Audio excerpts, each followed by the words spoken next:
lot of trouble visualizing things. Like whenever I try and diagram, I don't think I'm doing it effectively. And whenever I try and do like the rules, I'll like do a rule, and then when I look back at it, I'm like, wait, I misunderstood the rule. And then I have to like redo it, and that kills my time. So Right. I think once I have like a better understanding of that, then I'm like better in terms of logic games. For logical reasoning, I kind of rush through it when I shouldn't be. Like once I actually like look at it, then I usually get them mostly right. And then reading Mhm. comprehension, my only issue is timing. I take too long, and when I just kind of rush through, I usually still get like about 18 right. And the last passage just kind of gets sacrificed for getting everything else right.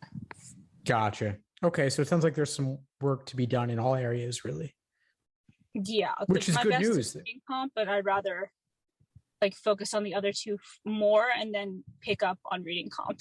Right, right. Okay, well, let's see. If you're looking for a 5 to 8 point improvement, if that improvement could be somewhat evenly distributed across the three sections, that makes it pretty achievable. Like you don't need to get it all in one area.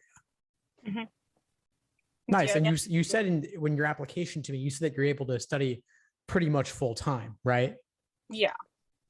Basically, all I do really is I pick up my brother from school and I take him to school, and then I just sit in my dad's office and I just do the videos and I do the practices, and I look at my own resume to try and figure out what my personal statement topics are. So like the first half of my day is usually just doing LSAT videos practices. I have lunch, and then I do like maybe a few more LSAT stuff before I pick up my brother. I pick up my brother, then I start brainstorming and trying to like write stuff for personal statements. And then after like dinner, I've already helped my brother with homework. I try and do at least another 2 hours of LSAT. So that's generally how my day goes. Nice. Nice. That's awesome. I mean, really, the people who improve the most are the ones who are able to put in the time. You've got the resources, you've got the time, you've put in a lot already. You can really make anything happen over this next month. And so I think 5 to 8 points is perfectly reasonable. Have you attended the live classes as well? I haven't had the chance to. Whenever I registered for it, but then whenever it came the time, I had to feed my brother or I had to help him with his homework. So I like wasn't able to actually join the class. Gotcha. Gotcha. Okay. Well, regardless, they're all recorded. You can watch the videos on your own time whenever you can. And if you choose to work together for the one-on-one, then you'll have that as well. And we can schedule our times together whenever you're available. Mm-hmm. So let me know a little bit about what you're looking to get out of LSAT coaching specifically and how I could help. Specifically, I really just need like direction, because I kind of still feel like I'm kind of going in blind, even though I know there's a lot of resources that I can like go to and there's like different schedules. I kind of have tried so many different options. I feel overwhelmed and I don't feel like I have direction, even though the resources are there. Mm-hmm. So if I have more direction and ability to kind of maintain the timing consistency, then I think that's would help me the most from coaching and getting that kind of help. Okay, sure. So what would you say is your default approach? Let's say that we weren't meeting today, or let's say what did you do yesterday without like guidance in terms of studying? Like how did you spend your LSAT prep time? Well, I've been doing the month plan. I'm on week 2, I believe the second day. And yesterday was a bit of an anomaly because I've been doing remote work on the side and my boss told me to come in. So I had a reduced amount of LSAT yesterday, but usually what I do is I go to that schedule and then I kind of just keep doing those and kind of branching out and watching workshops. So that's usually what I end up doing. Like the last one was just, I think, logical reasoning because it's the week 2. But yeah. Okay, so you end up watching workshops? I've been trying to watch them as I'm doing the actual like plan, because I haven't been really benefiting from just doing only what the plan says. So I've tried to like branch out and watch the workshops like either after or before I start something, so I can have that kind of foundation of, oh, this is how you're thinking about it, or how I should kind of look for things when I'm doing them. Nice. I'm Okay, not sure if good. that's the best way to do it or not, but that's what I've been trying to do. That is good. So you're using the resources, you're putting in the time. Yes, I do recommend going through the day-by-day plan in the foundational section of the course, and then reviewing the workshops associated with a given section or question type. So let's say you watched the day-by-day plan area on grouping logic games. You can then watch the workshops on grouping logic games. Or if you're into the logical reasoning portion, there are plenty of logical reasoning workshops on any given question STEM type. But what most students don't end up doing is going that extra step of then drilling LSAT questions of that type and then reviewing using the Socratic review method that I lay out in the workshops.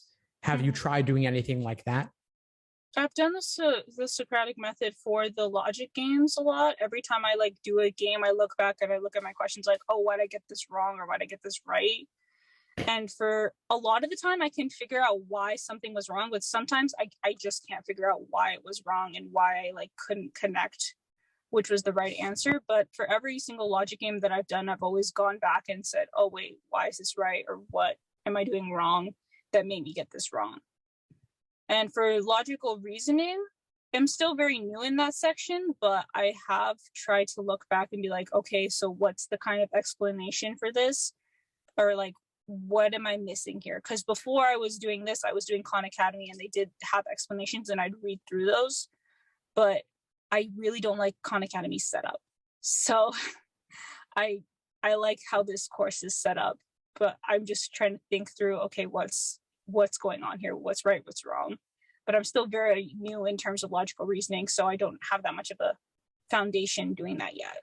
Mm-hmm. Okay, well, a couple things come to mind here. One is that if there's a situation where you're not able to figure out the question, that's the perfect thing to bring to the one-on-one coaching, because we can discuss it together and stick with it until we get to the point where you can explain it to me.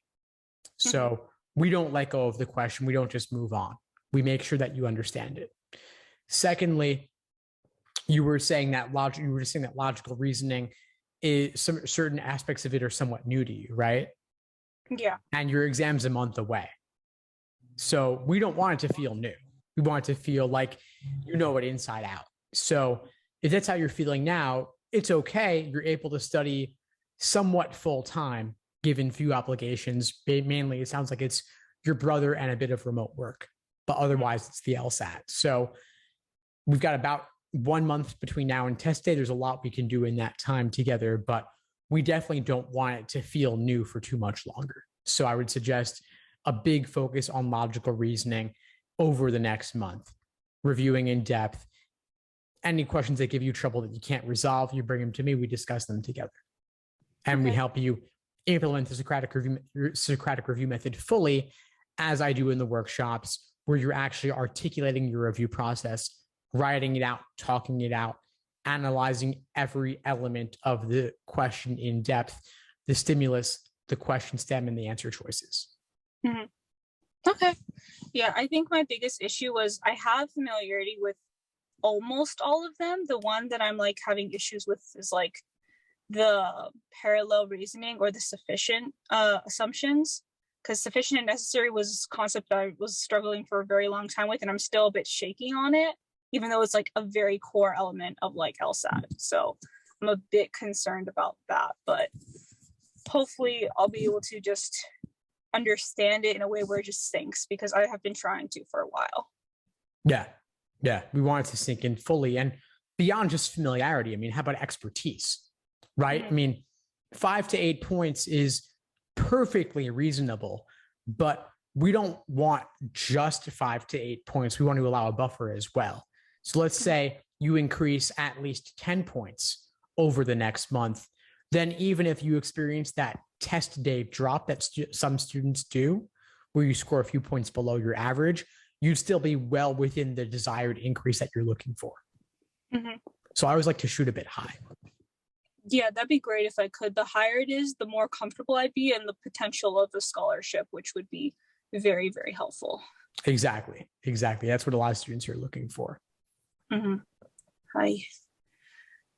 Yeah, and I really just need to get the LSAT done. The personal statements, I kind of have a resource with my dad to do since he is a lawyer, so he can help me with that. But I think my main issue is just topics, and I've just been going through the admissions course section to try to figure out, okay, what can I talk about and how can I talk about it? But Perfect. priority really is the LSAT. And I know you've talked about this before, but in terms of timing for these sections, I believe your philosophy is just you need to have familiarity with it and practice with it. So as I'm going, I would like, how would I be timing myself? Is all of this work timed, or would that only happen like the last 2 weeks? Like, what should I be expecting in terms of timing myself? With 1 month remaining, I would suggest that pretty much everything you do be timed. Okay. Timing is a big part of this exam. You know, if you had a longer timeline, I might suggest that you do the earlier part of your prep untimed and the later portion timed. But timing is such a big part of this exam, and you have only 1 month remaining. I'd suggest that you really focus on the pacing and endurance elements as well, because they're a big adjustment. A lot of times people will say, I have great accuracy untimed, but then when I transition to timed work, things fall apart. And with 3 months or 6 months, you can focus on accuracy specifically and later add in the timed work. But with 4 weeks remaining, I'd say let's make everything timed. And then you can review it later and take as much time as you need to review it. But I want you to get the experience of doing timed work. It's so important. It makes such a difference. Mm-hmm. Yeah, I've done the timed work in my previous when I was trying to study for November.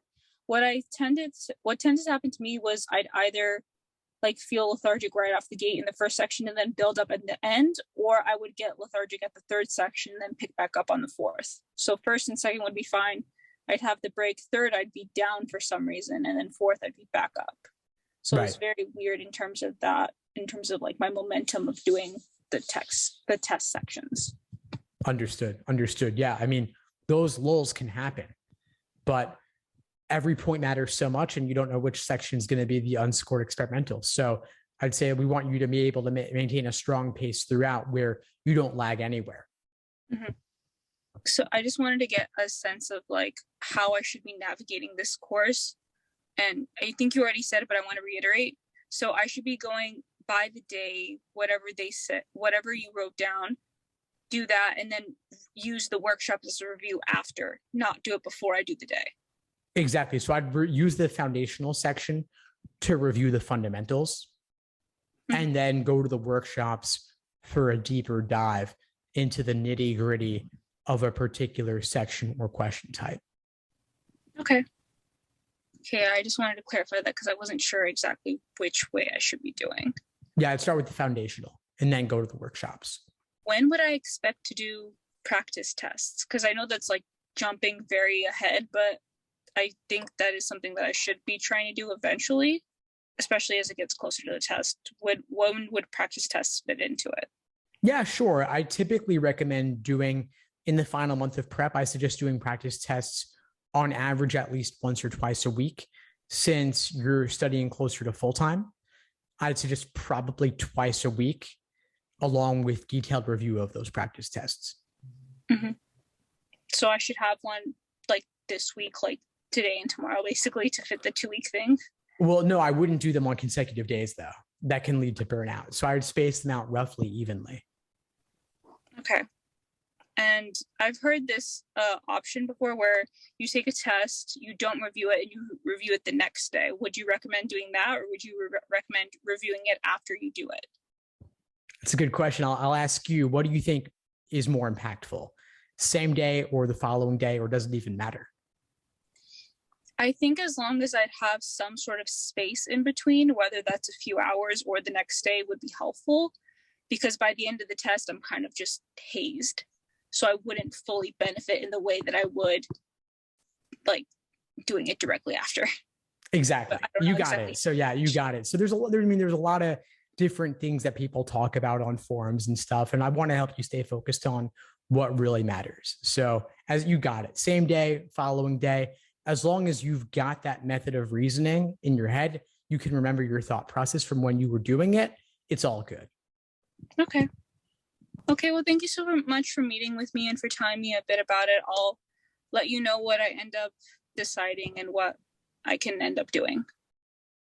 Thanks for tuning into the show. Please subscribe if you haven't done so already to be notified of new episodes as I release them. And feel free to reach out if you need anything at all as you move forward with your prep. I'm happy to help however I can. In the meantime, I'll wish you all the best and take care.